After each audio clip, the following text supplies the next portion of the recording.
sapagkat si Kristo'y darating. Simula noong unang-una, na ang tao'y nalubog sa sala. Pinangako ang Belen ay maglilig, ang sanggol niya ay Emmanuel. Masaya nating ipaghanda ang pagdating ng manunubos, tagapagligtas natin. Tuwirin mga landas, mga alitan ay tapusin, sapagkat si Kristo'y darating. Purihin ang Panginoon, na sa atin ay ihahayag ang dulot niyang kaligtasan sa sanlibutan. Masaya nating ipaghanda ang pagdating ng manunubos, tagapagligtas natin. Tuwirin mga landas, mga alitan ay tapusin, sapagkat si Kristo'y darating.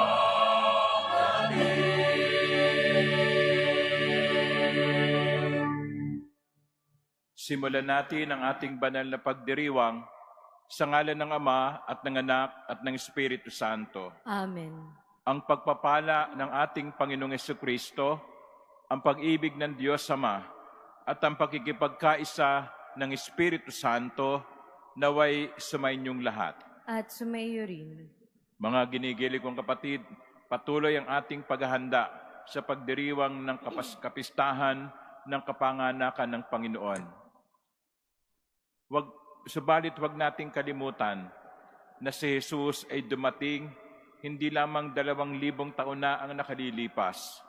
Siya'y patuloy na dumarating sa piling natin, lalo na't kapag tayo ay nagdiriwang ng banal na misa.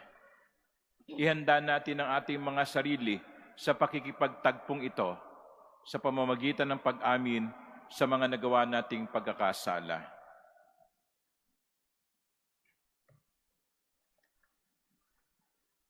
Inaamin ko Sa makapangyarihang Diyos at sa inyo mga kapatid, na lubha akong nagkasala sa isip, sa salita, sa gawa at sa aking pagkukulang.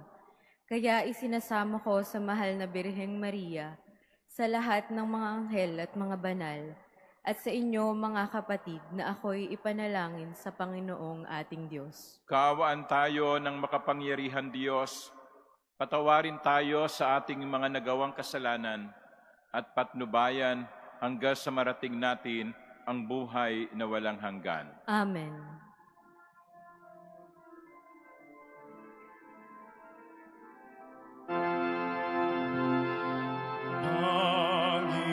Panginoon, kaawaan mo kami. Panginoon, kaawaan mo kami. Kristo, kaawaan mo kami. Kristo, kaawaan mo kami. Panginoon, kaawaan mo kami. Panginoon, kaawaan mo kami. Gloria in excelsis Deo.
Ama naming makapangyarihan, tunghayan mo ang pananabik ng iyong sambayanan sa Pasko ng pagsilang ng Panginoon naming mahal.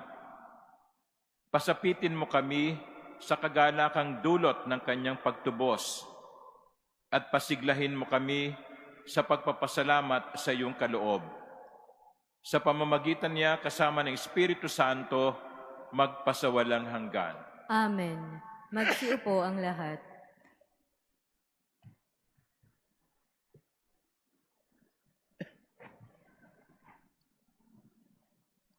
Pagbasa mula sa aklat ni Propeta Isaías. Pinuspos ako ng Panginoon ng kanyang Espiritu. Hinirang niya ako upang ang magandang balitay dalhin sa mahihirap. Pagalingin ang sugat ng puso, palayain ang mga bihag at bilanggo. Sinugo niya ako upang ibalitang ngayoy panahon ng iligtas ng Panginoon, yaong mga tao na hinirang niya. At ang Jerusalem, sa ginawang ito'y pawang malulugod. Anaki dalagang gayak ay pangkasal, siya'y parang dinamtan ng kaligtasan at pagtatagumpay.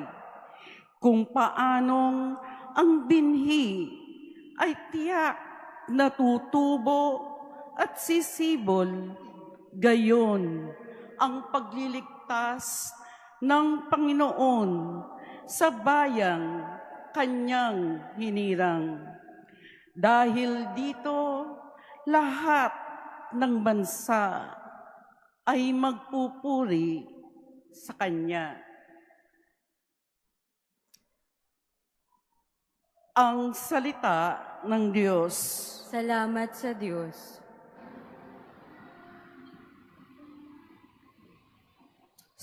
Sa poong Diyos malulugod ang hinirang niyang lungsod. Sa poong Diyos malulugod ang hiniran niyang lungsod. Ang puso ko'y nagpupuri sa Panginoon at nagagalak ang aking espiritu dahil sa Diyos na aking tagapagligtas. Sapagkat nilingap niya ang kanyang abang alipin at mula ngayon, ako'y tatawaging mapalad ng lahat ng salin lahi. Sa poong Diyos malulugod ang hinirang niyang lungsod. Dahil sa mga dakilang bagay na ginawa sa akin ng makapangyarihan, banal ang kanyang pangalan.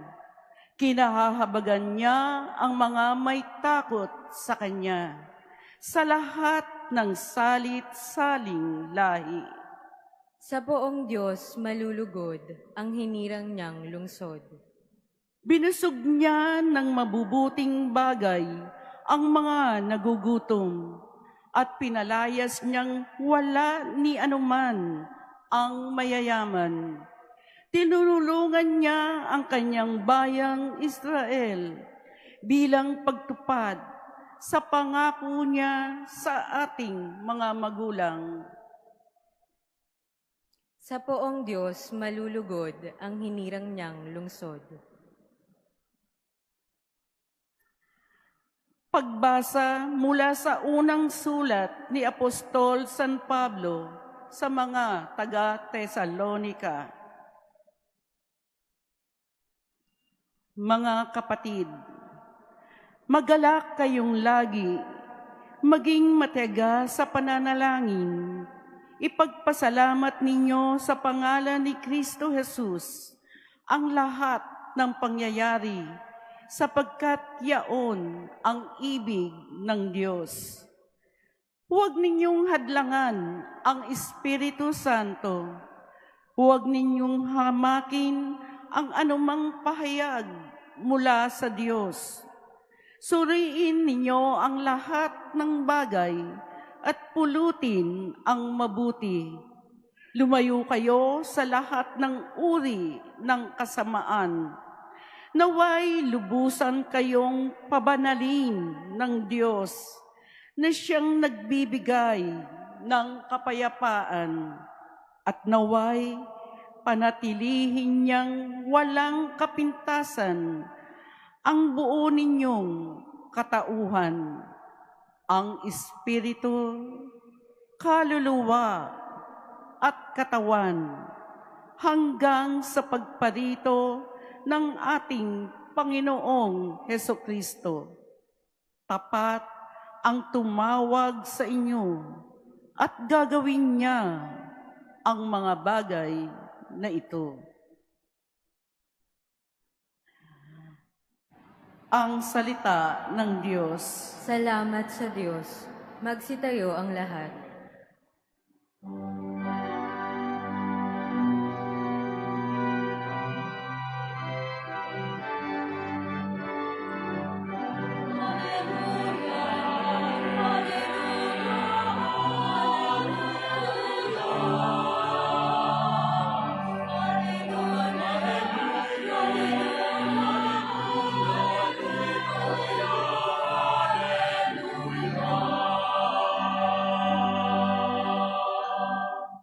Espiritu ng may kapal na sa akin upang hatdan ang mga dukha ng aral.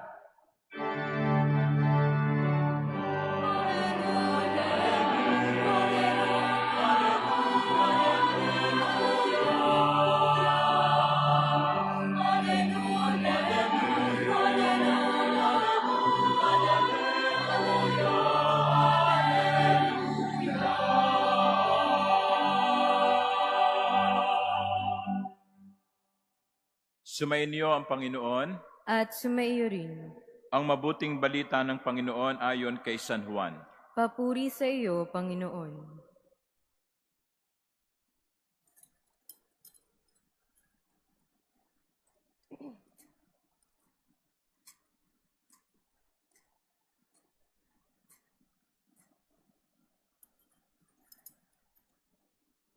Sinugo ng Diyos ang isang tao na nagngangalang Juan. Naparito siya upang magpatotoo tungkol sa ilaw at manalig sa ilaw ang lahat dahil sa patotoo niya. Hindi siya ang ilaw, kundi naparito siya upang magpatotoo tungkol sa ilaw. Nang suguin ng mga Hudyo sa Jerusalem ang ilang saserdote at Levita upang itanong kung sino siya, sinabi ni Juan ang katotohanan. Sinabi niyang hindi siya ang Mesiyas. Kung gayo'y sino ka? Tanong nila. Ikaw ba si Elias? Hindi po, tugon nila. Ikaw ba ang propetang hinihintay namin? Sumagot siya, hindi po. Sino ka kung gayon? Tanong nila uli. Sabihin mo sa amin para masabi namin sa mga nagsugo sa amin, ano ang masasabi mo tungkol sa iyong sarili? Sumagot si Juan, ako ang tinig ng isang sumisigaw sa ilang. Tuwirin ninyo ang daraanan ng Panginoon. Ang propeta Isaías ang may sabi nito. Ang mga nagtanong ay sugo ng mga Pariseo. Muli nilang tinanong si Juan, bakit ka nagbibinyag? Hindi pala naman ikaw ang Mesiyas, ni si Elias, ni ang propeta. Sumagot siya, ako'y nagbibinyag sa tubig, ngunit nasa gitna ninyo ang isang hindi ninyo nakikilala.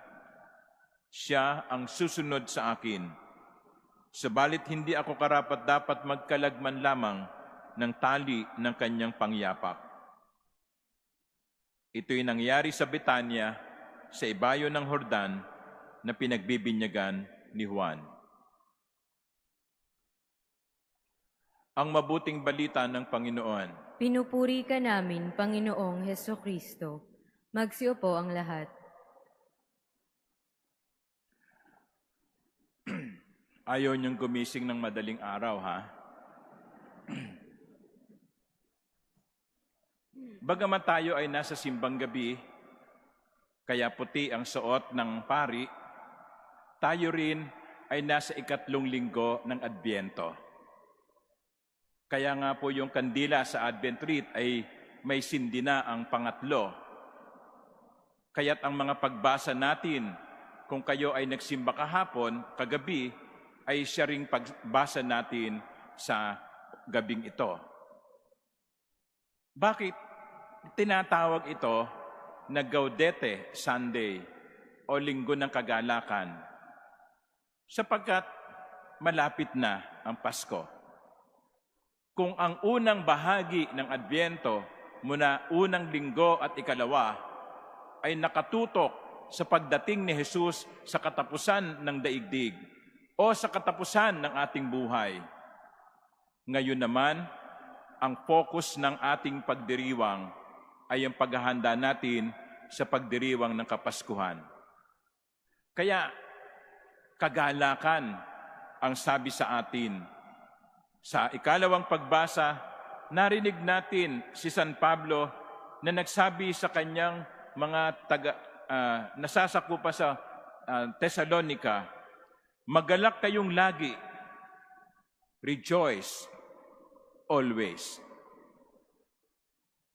Pero mga minamahal kong kapatid, huwag nating kalilimutan na ang kagalakan ay bunga. Joy is a fruit. Gladness is a fruit. You have to plant something in order to harvest joy. Meron kang dapat na itanim para umani ka ng kaligayahan o kagalakan. Gusto nating maging masaya. Yan din ang gusto ng Diyos. Kaya nga sa ikalawang pagbasa, sinabi ni San Pablo, ito ang ibig ng Diyos. Gusto nating maging maligaya. Pero saan magmumula ang tunay na kaligayahan? Saan manggagaling ang tunay na kasiyahan? May 2 po akong binhi na ibibigay sa inyo. Ang unang binhi na parang na dapat niyong itanim ay ito. Ang binhi na kung saan gagawin natin ang Diyos na pinakauna sa lahat ng bagay. Let us make God number 1 in our lives. Sa Salmo Responsorio, narinig natin ang awit ni Maria, ang Magnificat. At ang sabi ng mahal na Birhen, ang puso ko'y nagpupuri sa Panginoon at nagagalak ang aking espiritu dahil sa Diyos na aking tagapagligtas. Itinuro ni Maria ang lahat sa Diyos. Diyos ang pinagmumulan ng lahat ng bagay. Diyos ang pinagmumulan ng lahat ng pagpapala. Huwag nating kalimutan yan. Let us enjoy the gifts, but let us not forget the giver. Sometimes that is our problem. We focus only on the gifts. Pera, katanyagan, magandang bahay, mamahaling kotse, magandang trabaho, buong pamilya, payapang tahanan. Lahat ng iyon ay mga pagpapala ng Diyos. Pero wag nating kalimutan ang nagbibigay.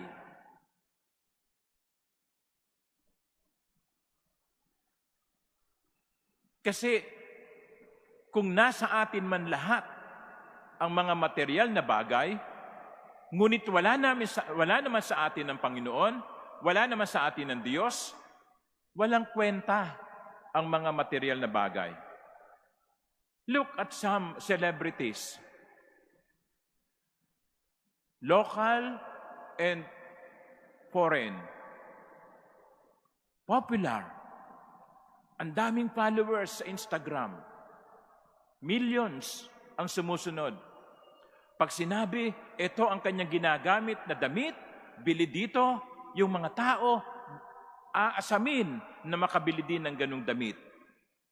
Ang dami nilang followers, ang dami nilang mga blessings, ang dami nilang mga salapi, everything at their fingertip. Pero bakit? Bakit may mga ilan pa rin na mga celebrities na nagpapatiwakal? Nasa inyo na ang lahat. Masasarap na pagkain, magagandang damit, magandang tahanan, may mga bodyguards, sinusundan ng mga tao, popular. Pero bakit kuminsan mababalitaan natin isang celebrity nagpatiwakal? Siguro may kulang. At ang kulang ay ang Diyos. You may have every material blessings in life, but if you do not have God, you have nothing. Pero makakakita kayo ng mga pamilya, simpleng tahanan, simpleng pagkain, simpleng sasakyan, nakapag-aaral ang mga anak, simple. Pero masaya. If we make God number one in our lives, we may not have all the blessings in the world, but we will find joy. Yun ang una. Ang binhi ay itanim natin. Ang binhi kung saan kinikilala natin ang Diyos ang pinakamahalaga. Ang ikalawang binhi ay yung ipinakita ni Juan Bautista sa Ebanghelyo. Tinanong siya ng mga Pariseo, ikaw ba ang propeta? Ikaw ba si Elias? Ikaw ba ang Mesiyas? Kung sasabihin ni Juan Bautista, oo, ako nga, maniniwala ang mga tao. Kasi marami na siyang mga tagasunod. Sikat na siya. Sinusundan na siya ng mga tao at gustong magpabinyag sa kanya. Pero naging totoo si Juan Bautista. Sabi niya, hindi ako ang Mesiyas. Tagapaghanda lamang ako ng daraanan ng Mesiyas. If we really want to be happy, let us be true to ourselves. Huwag tayong magkunwari. Alam nyo, yung ng mga 60s, no, it will reveal my age, no? Merong isang grupo ng singers, The Platters, no? Inabutan niya ng mga lolo at lola ninyo na naririto, The Platters. Ang isa sa kanila, sa kanilang mga awitin, ay yung The Great Pretender. Oh yes, hindi ko nakakantahin na, malat ako eh. Oh yes, I'm a great pretender. Ganyan tayo kuminsan eh. Mapagpanggap. Mapagpanggap. Bakit? Kasi ikinahihiya natin kung ano tayo. O ayaw nating tanggapin kung sino tayo. Kaya nagkikreate tayo ng isang katauhan at yon ang ipinipresent natin sa tao. Pero hanggang kailan ka magpapanggap? Hanggang kailan ka magkukunwari? Nakakapagod din yun, ha? Yung lagi ka na lang nakaabang kasi baka mabuko ka na sa squatter ka lang pala nakatira. Pero kung umasta ka, kala mo kang taga Forbes Park. Be truthful. You don't have to prove anything. Basta totoo ka sa sarili mo. At wag nating ikukumpara ang ating sarili sa ibang tao. Because it will make us either jealous or arrogant. Jealous. Sasabihin natin, nako, bakit siya ang kinis ng kanyang balat. Ang balat ko, Diyos ko, may kurikong pa, no? Bakit siya ang tangkad niya? Ako, no? Ang panda ko. Bakit siya ang tangos ng ilong niya? Ang ilong ko parang dinaanan ng pison. You always compare yourself. You will find people who will be greater than you, better than you.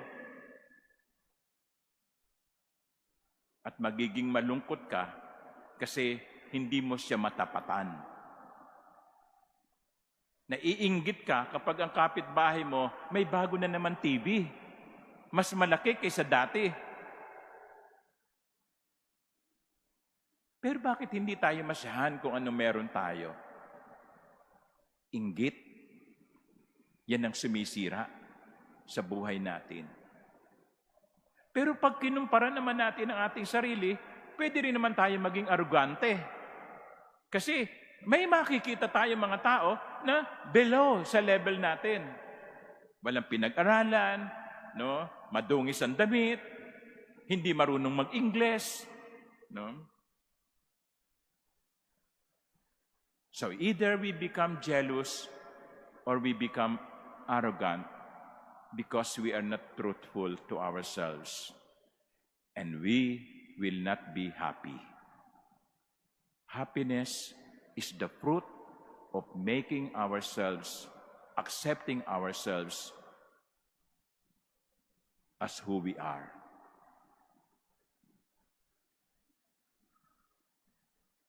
Okay na yun, no? Tama na, no? Yun lang po. At sana, hanapin natin sa tamang lugar, tamang paraan, ang kaligayahan. Pag si Jesus o ang Diyos ang number one, at kapag tayo ay totoo sa ating sarili, aanihin natin ang tunay na kagalakan. Amen.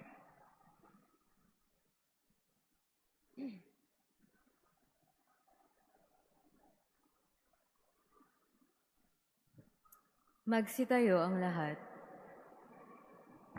Ipahayag natin ang ating pananampalataya. Sumasampalataya ako sa Diyos amang makapangyarihan sa lahat, na may gawa ng langit at lupa. Sumasampalataya ako kay Hesukristo, iisang anak ng Diyos, Panginoon nating lahat.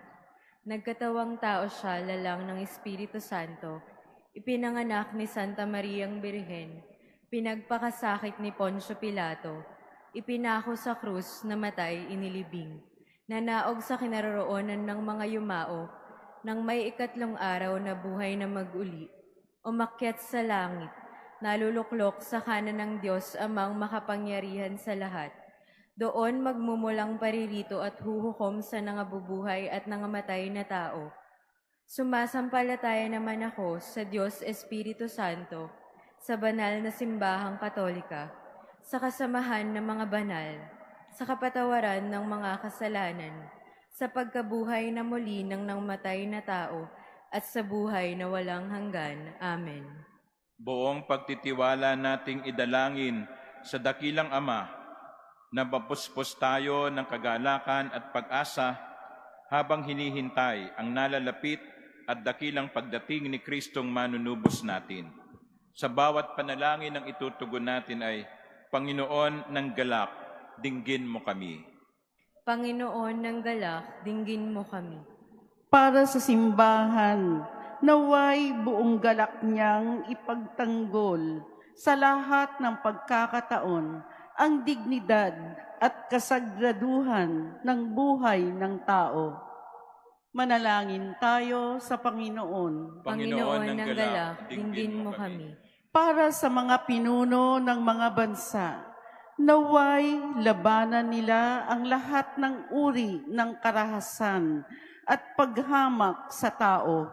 Bumuo ng mga batas na magtatanggol sa mga maliliit sa lipunan at gumawa ng hakbang upang makamit ang katarungan.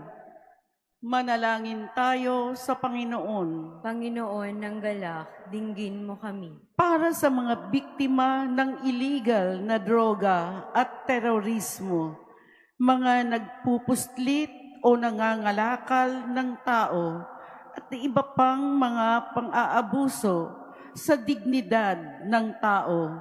Makatagpo nawa sila ng pag-asa at paghilom mula sa iyo, O Diyos, at sa pagkalinga ng kanilang komunidad. Manalangin tayo sa Panginoon Panginoon ng galak, dinggin mo kami.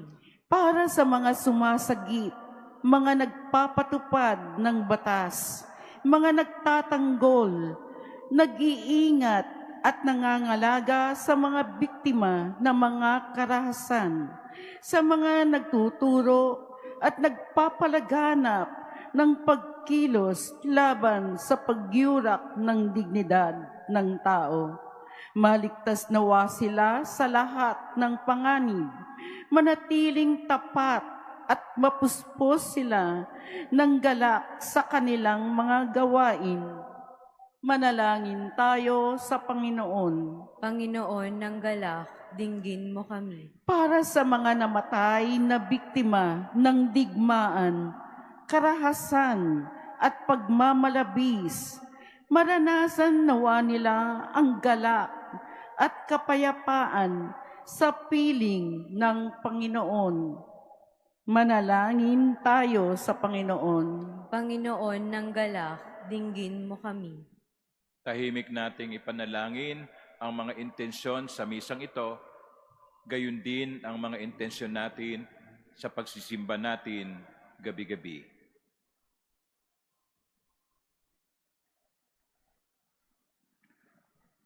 Tunghayan mo, O mahabaging Ama, ang lahat ng aming panalangin upang mapuspos kami ng galak at pag-asa sa nalalapit na pagdating ng iyong bugtong na anak. Inihiling namin ito kay Kristong aming Panginoon. Amen. Magsiupo ang lahat.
Magsitayo ang lahat.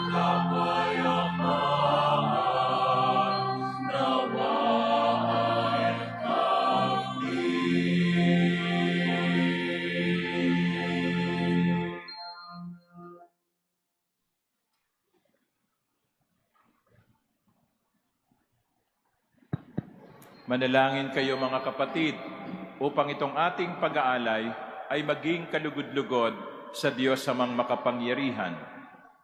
Tanggapin nawa ng Panginoon itong paghahain sa iyong mga kamay, sa kapurihan niya at karangalan, sa ating kapakinabangan at sa buong sambayanan niyang banal.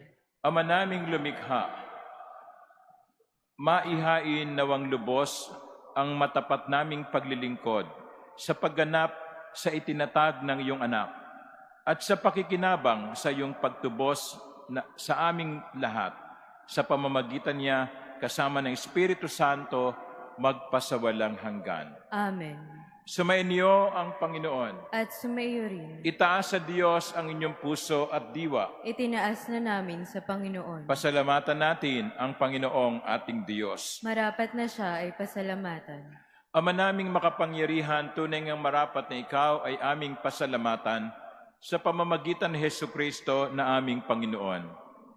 Ang pagsusugo mo sa Kanya ay ipinahayag ng lahat ng mga propeta. Ang pagsilang niya ay pinanabikan ng mahal na Birheng Kanyang inang tunay sa kapangyarihan ng Espiritong Banal. Ang pagdating niya ay inilahad ni San Juan Bautista sa kanyang pagbibinyag. Ngayong pinaghahandaan namin ang maligayang araw ng kanyang pagsilang, kami nananabik at nananalangin lubos na makaharap sa kanyang kadakilaan. Kaya kaisa ng mga anghel na nagsisiawit ng papuri sa iyo nang walang humpay sa kalangitan, kami nagbubunyi sa iyong kadakilaan.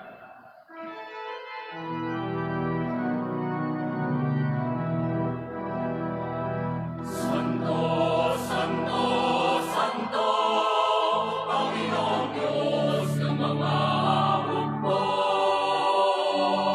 Napupuno ang langit at lupa ng kadakilaan mo. Sana o sana sa kaitaasan, sana o sana sa kaitaasan, pinagmana ang marilito sa ngalan ng Panginoon. Sana o sana sa kaitaasan, sana o sana sa kaitaasan, sana o sana sa kaitaasan, sana o sana sa kaitaasan.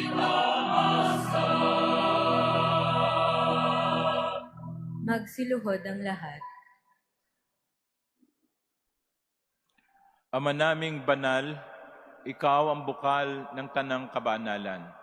Kaya't sa pamamagitan ng iyong Espiritu, gawin mong banal ang mga kaloob na ito upang para sa amin ay maging katawan at dugo ng aming Panginoong Hesukristo. Bago niya pinagtiis ang kusang loob na maging handog, hinawakan niya ang tinapay. Pinasalamatan kaniya, pinaghati-hati niya yon, iniabot sa kanyang mga alagad at sinabi, "Tanggapin ninyong lahat ito at kanin. Ito ang aking katawan na ihahandog para sa inyo."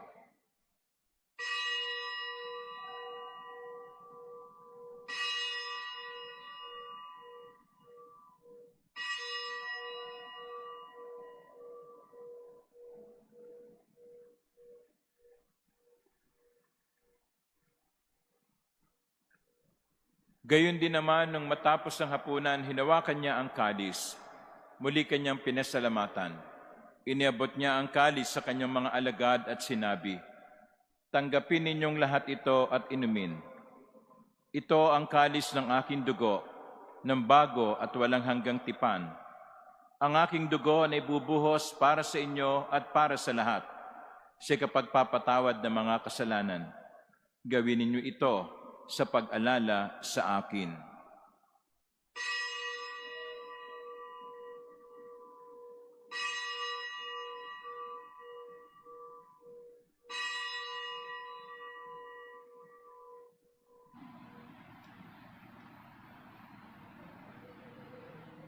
Magsitayo ang lahat.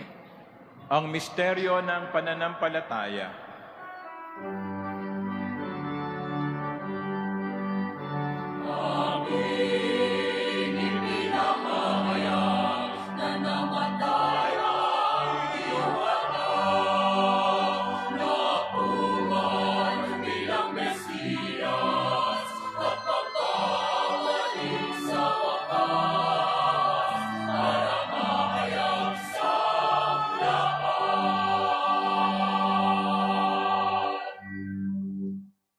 Ama, ginagawa namin ngayon ang pag-alala sa pagkamatay at muling pagkabuhay ng iyong anak. Kaya tiniaalay namin sa iyo ang tinapay na nagbibigay buhay at ang kalis na nagkakaloob ng kaligtasan. Kami nagpapasalamat dahil kami iyong minarapat na tumayo sa harap mo para maglingkod sa iyo.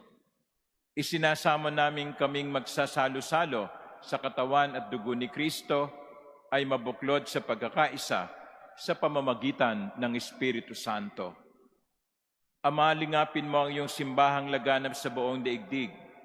Puspusin mo kami sa pag-ibig, kaisa ni Francisco na aming Santo Papa at ni Jose na aming Obispo at ng Tanang Kaparian. Alalahanin mo rin ang mga kapatid naming nahimlay nang may pag-asang sila'y muling mabubuhay, gayon din ang lahat ng mga pumanaw. Kaawaan mo sila at patuloyin sa iyong kaliwanagan. Kaawaan mo at pagindapatin kaming lahat na makasalo sa iyong buhay na walang wakas. Kaisa ng mahal na Birheng Maria na Ina ng Diyos, kaisa ni San Jose na kanyang butihing esposo, kaisa ng mga apostol at lahat ng mga banal na namuhay dito sa daigdig ng kalugod-lugod sa iyo. May pagdiwang nawa namin ang pagpupuri sa karangal mo sa pamamagitan ng iyong anak na aming Panginoong Hesukristo. Sa pamamagitan ni Kristo, kasama niya at sa Kanya, ang lahat ng parangal at papuri ay sa iyo, Diyos amang makapangyarihan, kasama ng Espiritu Santo, magpas sa walang hanggan.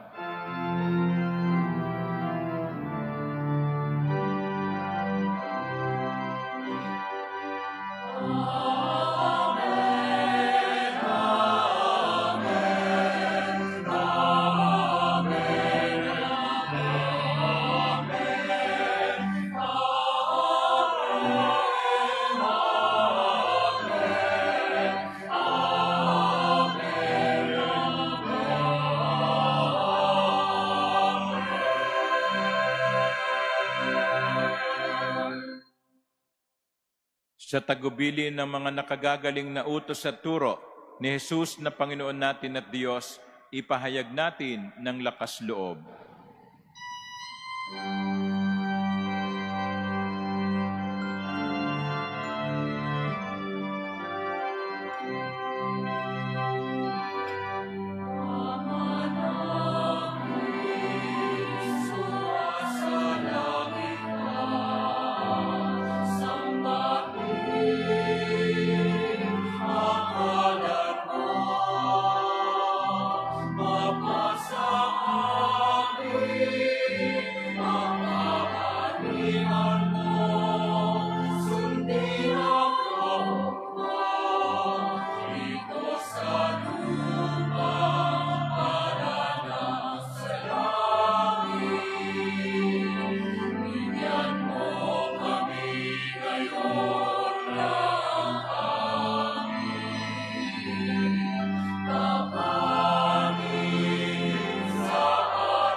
Hinihiling namin kami iadya sa lahat na masama, pagkalooban ng kapayapaan araw-araw, iligtas sa kasalanan at ilayo sa lahat ng kapahamakan, samantalang aming pinananabikan ang dakilang araw ng pagpapahayag ng tagapagligtas naming si Hesu Kristo.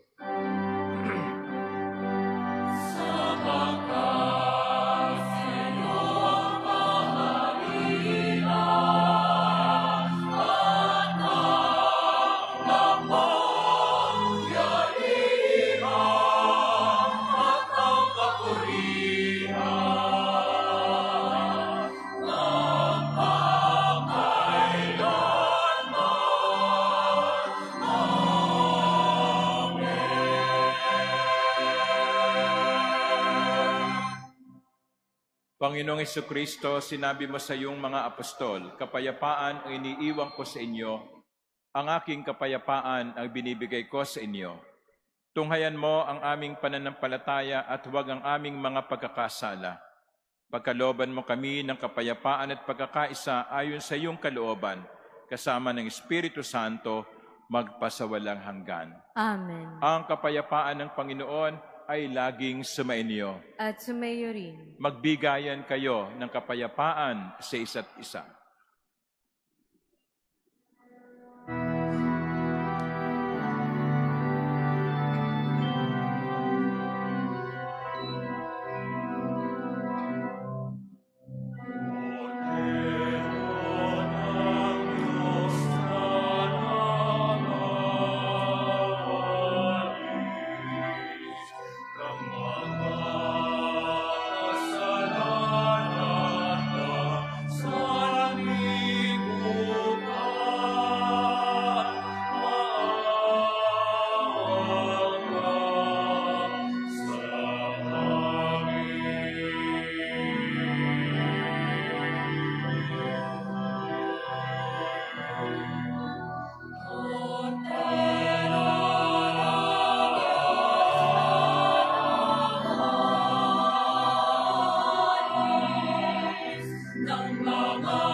Magsiluhod ang lahat. Ito ang kordero ng Diyos. Ito siyang nag-aalis ng kasalanan ng sanlibutan. Pinagpala tayong inaanyayahan sa kanyang piging.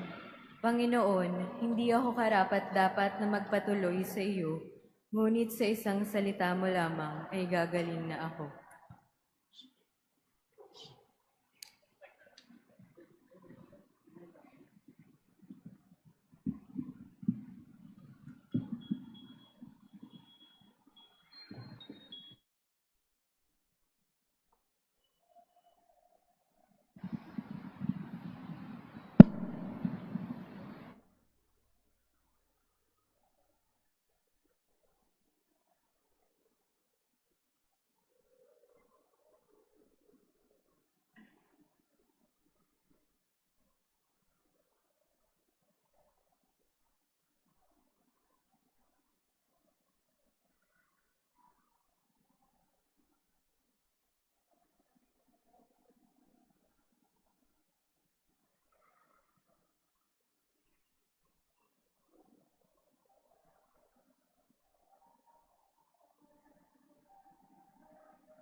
lalaki ang sanggol. Tatawagin siya, Emmanuel, Emmanuel.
Manalangin tayo.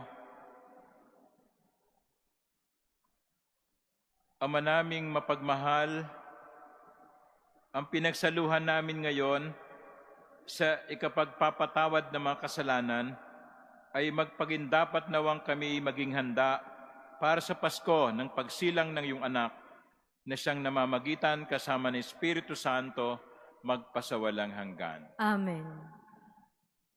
Una pong announcement, kung meron po kayo mga baby Jesus sa inyong mga tahanan, sa inyong mga Belen, pwede nyo itong dalhin sa December 24 kapag kayo nagsimba sa anumang oras na inyong dadaluhan. At ito'y ating babasbasan. At sana ang maging sentro ng ating pagdiriwang ay ang Panginoong Jesus. Ikalawa po, ang ating schedule sa December 24 ay 4:30, 8 at 10 sa umaga at 8 p.m. Wala po tayong 6 p.m. sapagkat meron po tayong mini concert sa ganap na ika-6 at kalahati ng gabi. So ang ating midnight mass ay 8:00 ng gabi. At nais ko ring pasalamatan ang mga naglingkod sa ating misa ngayon, ang ating mga volunteers servants. At ang umawit sa ating misa, sila po ay mga dati kong parishioners sa Paco, ang Paco Parish Scholars, no? Kaya po yan gumaling dahil ako po ang nagturo diyan. Joke, no? So thank you sa choir, sa guest choir, at palakpakan naman natin yung choir. At palakpakan din natin ang mga nag-serve sa ating banal na misa at kayo rin na dumalo sa pagdiriwang na ito.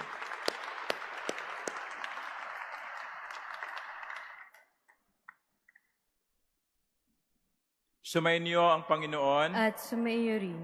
Yumuko kayo't hingi ng pagbabasbas ng Diyos. Ang makapangyarihang Diyos, Ama ng bugtong na anak, na naparito na noon at hinihintay nating bumalik ngayon, ay siya nawang magpabanal sa inyo, pakundangan sa liwanag ng kanyang pagdating. Amen. At siya rin nawang pumuspos sa inyo sa pagpapala ngayon at magpasawalang hanggan. Amen. Patataginawa niya kayo sa pananampalataya, paligayahin sa pag-asa, at pakilusin sa pag-ibig na puspos ng sigla, ngayon at magpasawalang hanggan. Amen. Kayong nagagalak sa pagdating ng nakatawang taong manunubos, ay puspusinawa niya ng gantimpalang buhay na di matatapos kapag siya'y dumating ng may kadakilaang lubos, magpasawalang hanggan. Amen. At pagpalain kayo at ang inyong mga mahal sa buhay ng makapangyarihan Diyos, Ama, Anak, at Espiritu Santo. Amen. Tapos na po ang ating banal na misa. Humayo kayo sa kapayapaan. Salamat sa Diyos.